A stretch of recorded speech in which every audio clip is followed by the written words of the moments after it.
اپنے صحافی بھائیوں کا، کیمرہ مین حضرات، رپورٹر حضرات اور میڈیا کے تمام بھائیوں کا شکر گزار ہوں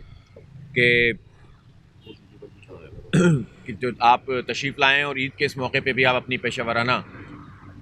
خدمات انجام دے رہے ہیں۔ سب سے پہلی بات تو آپ کے لیے عید مبارک کے ساتھ یہ ہے کہ میں چاہتا ہوں کہ میڈیا انڈسٹری میں اس وقت جو بحرانی کیفیت موجود ہے، اس کیفیت میں جو سب سے زیادہ سفر کرنے والے لوگ ہیں وہ آپ لوگ ہیں کہ جو اپنی نہ سردی دیکھتے ہیں نہ گرمی دیکھتے ہیں اور اپنے کام انجام دیتے ہیں، لیکن ہم یہ دیکھتے ہیں کہ میڈیا انڈسٹری میں وہ مقام آپ لوگوں کو نہیں مل رہا جو ملنا چاہیے۔ تو ہم مالکان سے بھی کہتے ہیں کہ اگرچہ ان کے حالات بھی مشکل ہیں، لیکن بہرحال وہ جو کچھ بھی کام کر رہے ہیں اس میں آپ لوگوں کی وجہ سے ہی ان کا یہ سارا کام ہے۔ تو جو ہمارے میڈیا ورکرز ہیں ان کو تمام تر سہولتیں ملنی بھی چاہیے، اور جو بے روزگار ہوئے ہیں ان کی بے روزگاری ختم ہونی چاہیے اور آپ کی مراعات میں اضافہ ہونا چاہیے۔ دوسری بات سب سے یہ جو اس وقت عید الاضحیٰ کا آج تیسرا دن ہے، اللہ کا بڑا کرم ہے اور یہ کراچی کے لوگوں کا جماعت اسلامی اور الخدمت پر اعتماد ہے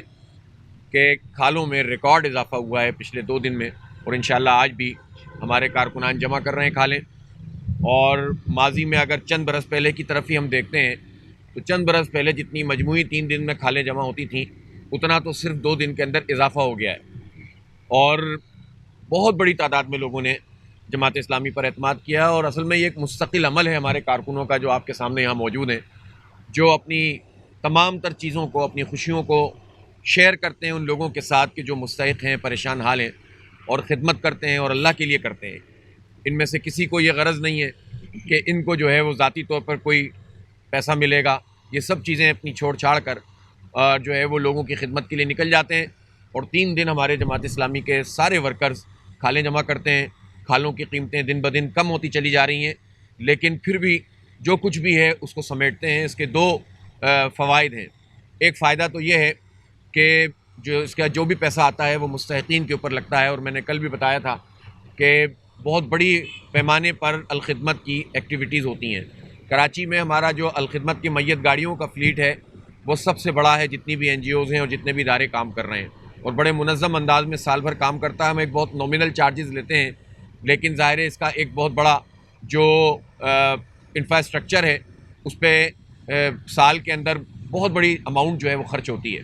تو یہ جو کھالیں اور عطیات ہوتے ہیں، زکوٰۃ ہوتی ہے جو خدمت کے لوگ جمع کرتے ہیں، تو اس کے نتیجے میں جو ہے وہ یہ میت گاڑیوں کا کام ہے، کنویں کھودنے کا کام ہے، مدارس ہیں بہت سارے، صرف الخدمت کراچی کے تحت 200 سے زائد مدارس ہیں جو کراچی کے اندر کام کر رہے ہیں اور دینی تعلیم دے رہے ہیں۔ تعلیمی وظائف جاری ہوتے ہیں، مستحقین کی مدد ہوتی ہے، شادیاں بچیوں کی ان میں مدد فراہم کرتے ہیں، اور اسی طرح بے شمار کام ہیں کہ جو خیر کے انہی پیسوں سے چلتے ہیں، جو اہل خیر یا تو ڈونیشنز کی صورت میں الخدمت کو دیتے ہیں یا پھر چرم قربانی کی صورت میں دیتے ہیں۔ دوسرا فائدہ اب یہ ہے کہ جب کھالوں کی قیمت کم ہوئی ہے تو اس کے نتیجے میں ہم نے دیکھا ہے کہ کچھ ادارے تو کھالیں جمع کر رہے ہیں، لیکن بعض لوگوں کو تو ریٹ ہی نہیں مل پا رہے۔ اس کی وجہ سے اب یہ بھی نوبت آ گئی ہے کہ یہ کھالیں اب سڑکوں پہ بکھری ہوئی ملتی ہیں یا کچرا کنڈیوں تک لوگ جو ہے وہ پھینک دیتے ہیں۔ تو ایسی صورتحال میں اگر ہم بھی اس کو ضائع کر دیں گے تو یہ بہت بڑا سمجھتے ہیں کہ ماحولیات کا بھی نقصان ہے اور پیسوں کا بھی نقصان ہے۔ اس لیے ہمارے کارکن ان کھالوں کو جمع کر رہے ہیں اور وہ جمع کر کے اس کا صحیح یوٹیلائزیشن کی طرف جو ہے لے کر جا رہے ہیں۔ یہ بھی ایک بہت بڑی خدمت ہے جو انسانیت کی ہو رہی ہے۔ تو ایک مرتبہ پھر کراچی کے لوگوں کو بھی مبارکباد کہ انہوں نے بڑے طریقے سے اجتماعی قربانی کی ہے۔ بعض لوگ یہ کہتے ہیں کہ لوگوں نے SOPs کا خیال نہیں رکھا، لیکن SOP کا خیال تو خود حکومت نے نہیں رکھا، اور 2 دن پہلے انہوں نے ایک ایسا نوٹیفیکیشن جاری کیا جس میں کہا گیا کہ سڑکوں پر جو قربانی کرے گا اس کو ڈسکریج کریں گے، اور جو ہم نے علاقے متعین کیے ہیں اس کو انکریج کیا جائے گا۔ اب جو انہوں نے میدان مقرر کیے تھے، نہ اس میں کوئی انہوں نے ڈرینیج کا نظام بنایا تھا، نہ ان میدانوں کے اندر کوئی حکومت کی طرف سے فیسیلیٹیشن تھی، اور بس ایک اعلان کر دیا گیا، اور بہت سارے لوگ راگ الاپنا شروع کر دیتے ہیں کہ عوام SOP کا خیال نہیں رکھتے۔ اگر عوام SOP کا خیال نہیں رکھتے تو حکومت اپنی ذمہ داری تو پوری کرے نا، تو پھر ہم عوام کے اوپر ڈالیں گے۔ بہرحال بائی اینڈ لارج لوگوں نے قربانی کا فریضہ انجام دیا ہے، اور ہمیں اپنی ان تمام چیزوں سے سیکھنا بھی چاہیے اور اپنے آپ کو بہتر بھی کرنا چاہیے۔ الخدمت کے زیر اہتمام شہر میں 150 سے 200 مقامات پر اجتماعی قربانی کی گئی، اور ایسا بھی ہوا کہ ایک سینٹر کے اوپر کہیں ہزار جانور بھی قربان ہوئے اور کہیں سینکڑوں کے میں یہ جانور قربان ہوئے۔ یہ بہت بڑا کام ہے سہولت کا لوگوں کو پہنچانے کا، خاص طور پر کورونا کی اس وبا میں. اور آپ نے دیکھا کہ بڑے بڑے ادارے آئے تھے اور وہاں پر بہت بڑا بحران پیدا ہوا، اور یہ کہ لوگوں کو 2 دن تک گوشت ہی نہیں ملا. یہ ہمارے رضاکار ہیں کہ جنہوں نے اس کا پورا ارینجمنٹ کیا. آپ کو پتہ ہے قصائیوں کا انتظام کرنا، ان کو لے کر آنا، ان کے ساتھ لگ کر کام کروانا اور لوگوں کو وقت پر گوشت فراہم کرنا، یہ کوئی چھوٹی بات نہیں ہے. للہ فی اللہ لوگوں نے ہمارے کراچی کے عوام کی خدمت کی ہے، اور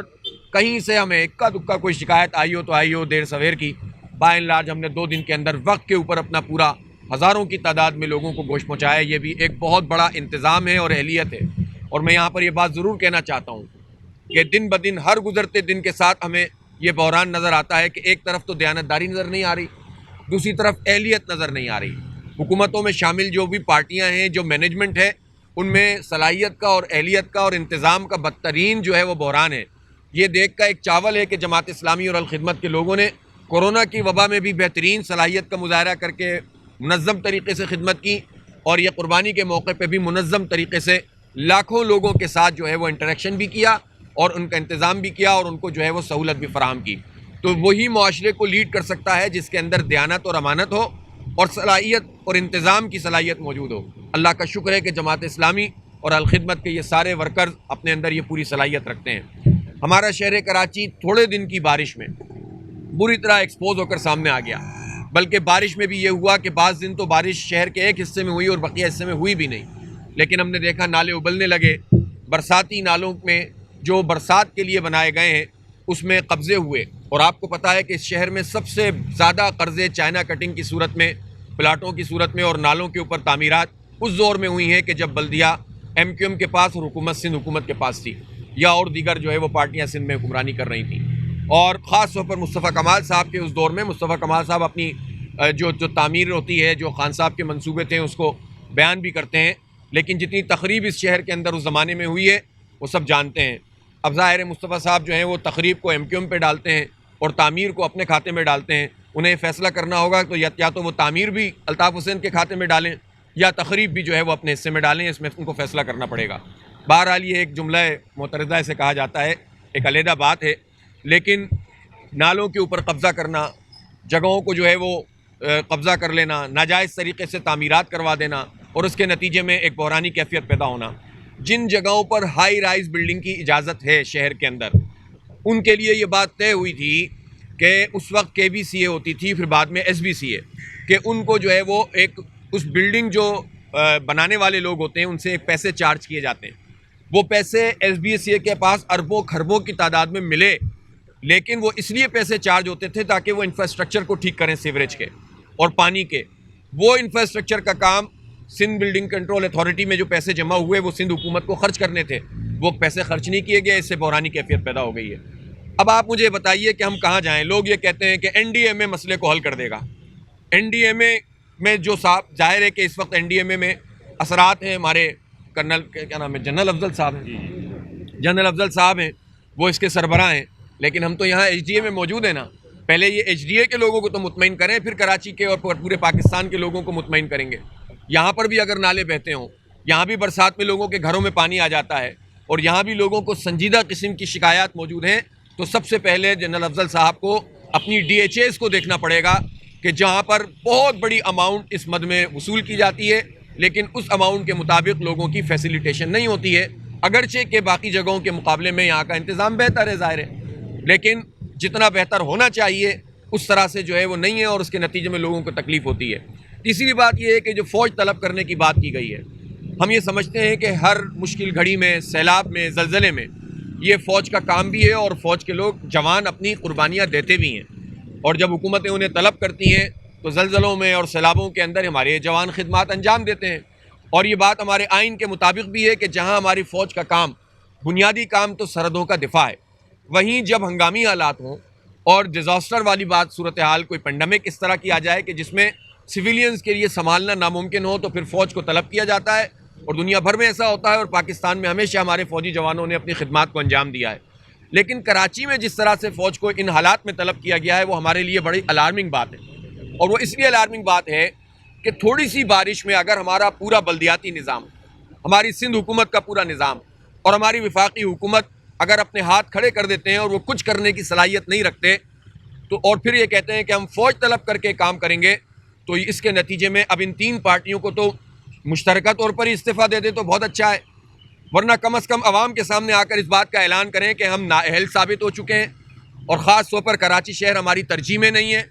اور ہم جو ہے اس شہر کو کچھ دینا نہیں چاہتے۔ سندھ حکومت تو اس سے لیتی ہے، اس کو دیتی کچھ نہیں ہے۔ 90% بجٹ سندھ حکومت کا کراچی ادا کرتا ہے، لیکن یہاں پر ترقیاتی بجٹ میں سے بھی 233 ارب روپے کے ترقیاتی بجٹ اس میں سے صرف 3.3 ارب روپے سندھ حکومت نے رکھا ہے۔ اسی طرح سے وفاقی حکومت 14 MNA ہے پی ٹی آئی کے اس شہر سے، ان 14 MNAs میں سے بتائیے، اور جتنے 30 MP ہیں، انہوں نے کراچی کے کون سے مسئلے کو ایڈریس کیا ہے؟ پچھلے دنوں انہوں نے کے الیکٹرک کے مسئلے کو ایڈریس کیا، کے الیکٹرک کو فائدہ پہنچانے کے لیے، کے الیکٹرک کا ٹیرف بڑھانے کے لیے، کے الیکٹرک کو گیس کی سپلائی ڈبل کرنے کے لیے، کے الیکٹرک کو آئل پہنچانے کے لیے۔ کراچی کے عوام کا کوئی بھلا نہیں ہوا۔ عید کے دنوں میں بھی لائٹ گئی ہے، عمران خان نے اعلان کیا تھا کہ عید کے دنوں میں لائٹ نہیں جائے گی، لیکن یہاں کراچی کے لوگوں کے گھروں کے اندر عید پہ بھی لائٹ گئی ہے اور باقی لوڈ شیڈنگ کی بدترین صورتحال ہے۔ تو یہ کہ الیکٹرک کو بھی جو ان کے براہ راست ماتحت ٹھیک نہیں کر سکے۔ جو پروجیکٹس وفاق براہ راست یہاں پر انجام دے رہا ہے گرین لائن کی صورت میں، سرکولر ریلوے کی صورت میں، اس پہ بھی کام نہیں ہو رہا۔ اور بجٹ کا حال بھی یہ ہے کہ 650 ارب روپے کے ترقیاتی بجٹ میں سے صرف جو ہے یہاں پر کراچی کے لوگوں کو 10 سے 12 ارب روپے ملیں گے، اور وہ بھی ملیں گے نہیں، پچھلی دفعہ بھی رکھے گئے تھے نہیں ملے، تھوڑے سے پیسے خرچ ہوئے۔ تو یہ 14 MNA بجٹ پاس کر رہے ہیں اور MQM ان کی اتحادی ہے، تو وفاقی حکومت کراچی کے اوپر بالکل توجہ نہیں دے رہی، صرف اعلانات کرتے ہیں عمران خان، کراچی کو دیتے کچھ نہیں ہے اور نہ ان کا ارادہ لگتا ہے۔ اور اتنے نااہل لوگ ہیں یہاں کے منتخب لوگ کہ یہ اپنا حق مانگ بھی نہیں سکتے، اپنی پارٹی میں نہیں مانگ سکتے، یہ کراچی کے لوگوں کا مقدمہ دوسری پارٹیوں سے کیسے لڑیں گے؟ پھر آ جائیے MQM جو PTI کی اتحادی ہے، اور MQM کے وزیر بھی موجود ہوتے ہیں، اور یہ فیصلہ ہو جاتا ہے کہ کراچی کی بجلی کی ٹیرف میں اضافہ ہوگا، کراچی کے ترقیاتی بجٹ کھا لیا گیا ہے، کراچی کے اوپر کوئی وفاق کی طرف سے جو ہے وہ سرمایہ کاری نہیں ہو رہی ہے، اور سندھ حکومت کا جو حال ہے وہ آپ کے سامنے ہے۔ تو یہ تینوں جماعتیں فوج کو عام حالات میں طلب کرنے سے پہلے اس بات کا اعلان کریں کہ ہم ناکام ہو گئے ہیں، ہم کراچی لوگوں کو کچھ ڈیلیور کرنے میں کامیاب نہیں ہو سکتے، ہم نااہل ہیں، اور کرپشن ہے کہ جو چاروں طرف موجود ہے۔ پھر اس کے بعد فوج کے حوالے کر دیں، وہ پھر عوام دیکھیں گے کہ کس طرح فوج کا استقبال کرنا ہے اور کیسے ان کے ساتھ مل کر کام کرنا ہے۔ اس لیے عام حالات کے اندر فوج کی طلب کا مطلب ان تینوں جماعتوں کی PTI، پیپلز پارٹی اور MQM کی 100% ناکامی ہے، اور اس ناکامی کو ان کو قبول کر کے اپنا راستہ جو ہے کراچی کے لیے کم از کم چھوڑ دینا چاہیے۔ اب بات یہ ہے کہ اب NDA کا بھی کام یہ ہے